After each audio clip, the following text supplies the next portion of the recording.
Al Jazeera podcast.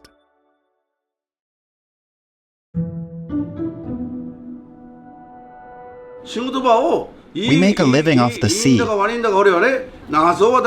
We're at the mercy of the sea. If we don't protect the sea, who will? That's Haruo Ono, a Fukushima fisherman. Last week, on August 24th, Japan began releasing treated wastewater from the tsunami-ravaged Fukushima nuclear plant. He's one of many local fishermen protesting the release.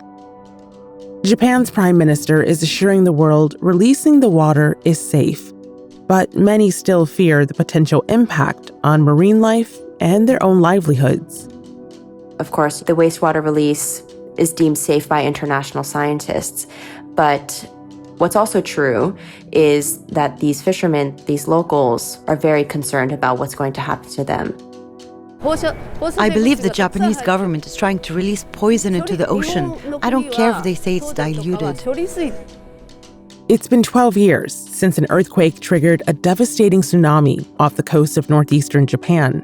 It killed thousands and set off the meltdown of several power plant reactors. And now, the decision to release the water from the plant has made it difficult for residents to heal old wounds.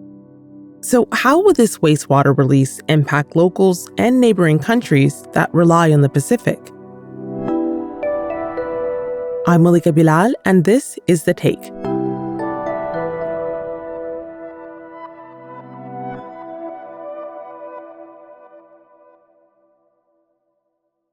My name is Hanako Montgomery, and I am a reporter based in Japan, and I've been freelancing for Al Jazeera.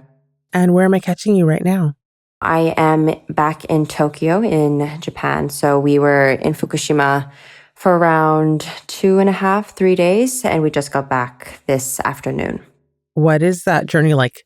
You know, you're going along by the coast, lots of beautiful rice paddies, the ocean. It's a nice drive. So take us back to 2011.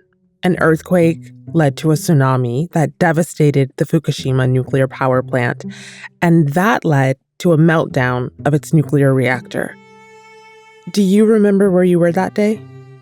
Well, 2011, I was actually still in the United States. So I remember hearing about the tsunami and the earthquake from my grandparents and my friends back in Japan, and just feeling extremely numb and shocked at what was happening. The tsunami has struck the area, obviously engulfing farms, homes, alongside the river. The videos honestly look like something from, a horror movie, and seeing all the homes being washed away in Fukushima. Tsunami waves inundated their city, knocking buildings into rubble and mixing into a kind of tsunami soup filled with vehicles. The cars being flooded by the tsunami, and the personal accounts of these harrowing stories of people trying to survive the tsunami was quite devastating. Seawater cascaded over sea walls and into cities. I think there was one woman who I interviewed who recalled hanging onto a door on the top of her building. And I think her building was maybe 4 flights up. Oh, wow. And she was just, really just hanging on for dear life. The earthquake was Japan's biggest earthquake in its recorded history. And the subsequent tsunami wiped away a lot of the towns around the shore on Fukushima. And I think some of the waves were around 40 meters high, which is around 132 feet. And as a result of this natural disaster, more than 15,000 people died from it. And it left 450,000 people homeless. Oh my gosh. Can you recall for us exactly what happened to make the meltdown occur? Because we have this natural disaster, but the natural disaster then leads to an unnatural disaster. So When the tsunami hit Fukushima and parts of Ibaraki, which is a prefecture just below Fukushima, it knocked down the Fukushima Daiichi nuclear cooling systems. So these huge waves just towered over the Daiichi power plant. It led to the meltdown of 3 of its 6 reactors. The moment Japan's nuclear disaster began, a giant tsunami wave crashes into the Fukushima Daiichi power plant, seriously damaging the building's reactors. Fuel rods are now exposed, and if they stay that way, they could release radioactivity and a disaster of unknown proportions. Because of that, there was a lot of nuclear waste that was coming out of these reactors, and the Japanese government declared a nuclear emergency, and they had to evacuate, tens of thousands of people in fear of radiation getting civilians very, very sick. What did they begin doing to cool the reactors? Yeah, so when the tsunami knocked out its cooling systems, its fuel rods were extremely hot. And in order to actually cool down the nuclear reactors to decommission the plant, Japan has been pumping water through it pretty much every single day since 2011. This is one method that, nuclear scientists use to decommission plants. It's been used at different plants around the world. But you can't just release that water that's been circulated back into the ocean because now it contains radioactive waste. So instead of just throwing it back into the ocean, they've been storing it in these storage tanks. And Hanako says Japan developed a technique to purify the water called ALPS, which stands for Advanced Liquid Processing System. It gets a lot of the radioactive waste out, but not all of it. ALPS is supposed to remove most radioactive waste. For instance, things like cesium, strontium, radioactive isotopes that could cause a lot of damage to humans in high dosage. But tritium, which is another radioactive isotope, will not be removed from the wastewater. And this is because its chemical composition is very close to water, which makes it just very difficult to remove. So the Japanese government plans to dilute the wastewater with seawater to bring down the concentration and make it then safe to be released into the Pacific Ocean. How much water are we talking about? I know you had kind of a shocking stat in one of your articles for AlDosari.com. Yeah, so we're talking about 1.34 million tons of treated radioactive wastewater, which is a lot. To kind of give you an image, a visual image, that's around 500 Olympic-sized swimming pools. But these tanks don't just contain water that's been used to cool down the reactors. It also includes groundwater that's seeped in, rainwater. So even though Japan is releasing treated wastewater, there's actually more water that's being added. It's been more than a decade since the Fukushima meltdown, and Prime Minister Fumio Kishida gave the orders to release the water to the company that owns the Fukushima nuclear plant, Tokyo Electric Power Company, or TEPCO, on Thursday. So I asked Hanako, why now? Now a plan to release a massive amount of treated radioactive water into the Sea of Japan is stirring new fear and controversy. What led to this decision? Why release it at all? So Japan feels that there's a very pressing issue at the moment. It simply doesn't have enough space anymore to store this treated radioactive wastewater. It says that it can't build any more tanks around the plant to store it. And, it's explored other options as well in order to, I suppose, get rid of this wastewater. Things like trying to evaporate it or bury the water underground. And these were options considered around 2015, so around 4 years after the nuclear disaster. But the Japanese government and TEPCO decided to go ahead with releasing the treated radioactive wastewater into the ocean because other countries have been doing it. They knew that it was a safe and viable way to do it if levels met safety standards. After the break, we hear why some people inside and outside Japan have concerns.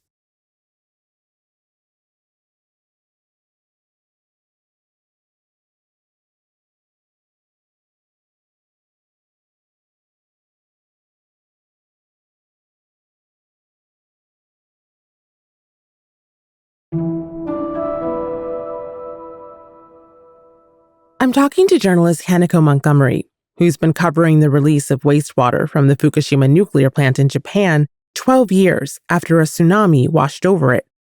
She was just in Fukushima and says there is plenty of skepticism from local citizens about how Japan has dealt with the fallout. Since the disaster happened, there was a lot of speculation about TEPCO and how trustworthy its planning and its release could be. Because especially back in 2011, some of the victims of the nuclear disaster and the natural disaster felt as though TEPCO could have prevented what happened at the Daiichi power plant. And actually, a district court in Fukushima ruled that TEPCO, the plant operators, were liable for the 2011 triple disaster. And, they've been criticized for ignoring the threat posed by natural disasters to the Fukushima plant. And there were some tests before the 2011 disaster showing just how devastating a tsunami could be. Oh. Yeah, and, some of the victims felt as though TEPCO could have carried out preventative measures, like, for instance, placing an emergency power source on higher ground. Wow. I know that this was first announced in 2021 after all of those years of different ideas that you mentioned. But at that time, the former prime minister said that it would take 30 to 40 years to do so. Yeah, he said that it was going to take 30 to 40 years because, first of all, there's just a lot of treated wastewater to release. I mean, we're talking over 1 million tons of it. And the Japanese government wants to dilute the treated wastewater's concentration to about 1/40th of the level permitted under Japan's safety regulations. So it's well below, actually, I should say, the international safety levels. I have spoken to some nuclear scientists who say that Japan could actually release more wastewater if it wants to, and perhaps shorten that time span of 30 to 40 years. But Japan is being cautious, working on a more conservative timeline because of how contentious this release has become.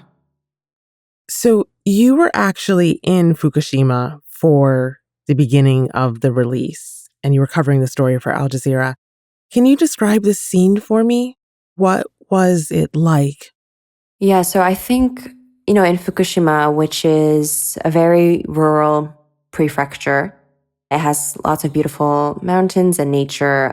I think what struck me the most was these Japanese citizens who had lived through the 2011 triple disaster coming back again to the site of the disaster to protest Japan's plan. I think it's still too early to release the treated water into the ocean. It's too soon. I'd understand if they discussed it with everyone beforehand, but they haven't talked about it yet, and they shouldn't just go ahead and release it into the sea.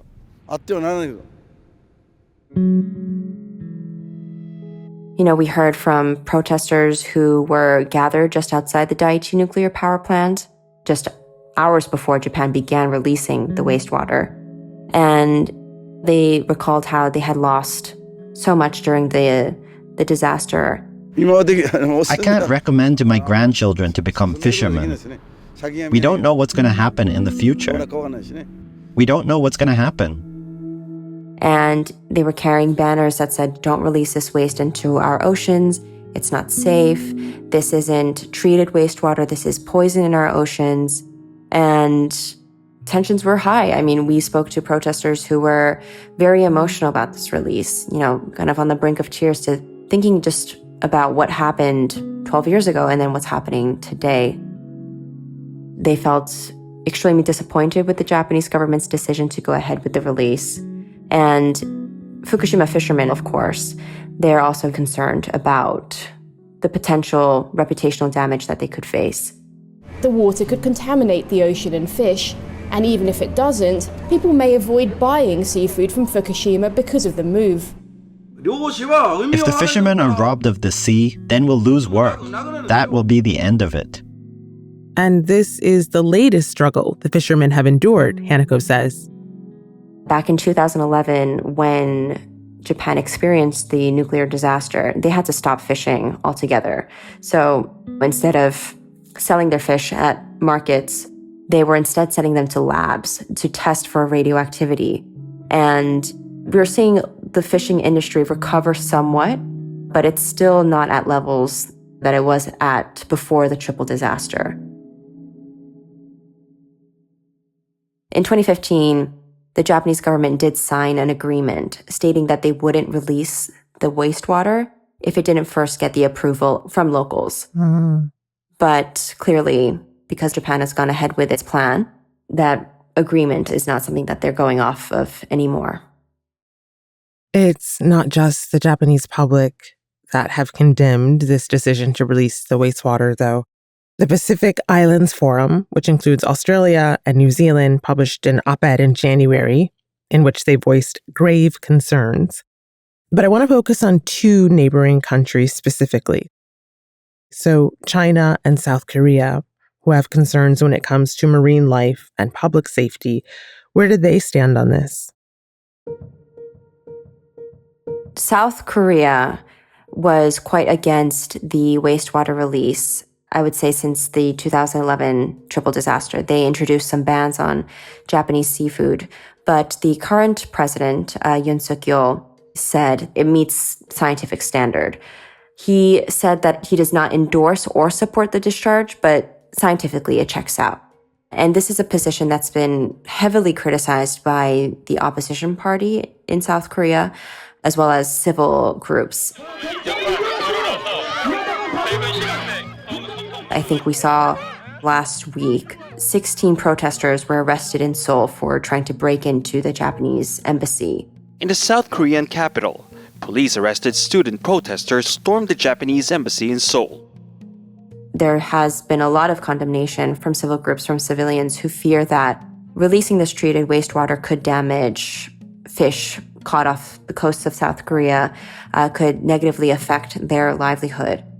Now in China, the Chinese government does not support the release whatsoever. It said some pretty, I suppose, salacious things. They called on Japan to not treat the ocean like its own private sewer. The ocean is not Japan's trash can. The Pacific Ocean is not Japan's sewers. Japan should not let the whole world pay for how it manages its nuclear wastewater. They have said that the wastewater is extremely dangerous and Japan is untrustworthy and that it is being extremely irresponsible and is not considering the health of the entire world. And on the same day of this wastewater release, China announced that it would ban all seafood imports from Japan.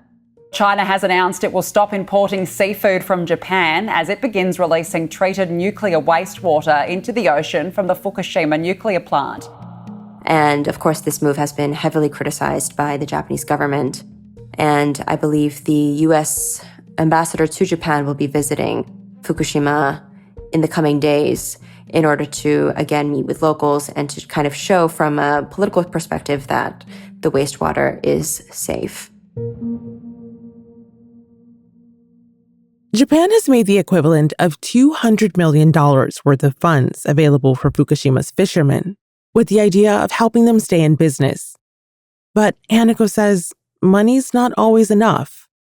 For Fukushima fishermen, isn't just a part-time job that they can clock out of, right? It's not a job that they can find elsewhere. For them, they've said that the ocean is their workplace. And for some of these fishermen, they've been fishing for generations. And, it's difficult to say how the story will end for them because we're not entirely sure when this wastewater release will even end. One fisherman I spoke to, he said, I'm going to be dead by the time Japan is done with this wastewater release. I will never know how the story ends for myself. But he hopes that his grandchildren continue to be fishermen. But he's worried about just in what capacity they can be. Because again, like how he saw in 2011, fishing was suspended. Countries were banning seafood imports. And he fears the same sort of bans that he saw back in 2011. And what's also true is that these fishermen, that these locals are very concerned about what's going to happen to them. They feel like back in 2011, their lives were, almost a little dispensable. And they're worried that, again, their voices aren't really being listened to at the moment. And that's The Take. This episode was produced by Sonia Bhagat and Chloe K. Lee, with David Enders, Ashish Malhotra, Amy Walters, Miranda Lynn, Khaled Soltan, Veronica Campana, Zainab Badr, and me, Malika Bilal. Alex Roldan is our sound designer. Alexandra Locke is The Take's executive producer, and Nay Alvarez is Al Jazeera's head of audio. We'll be back.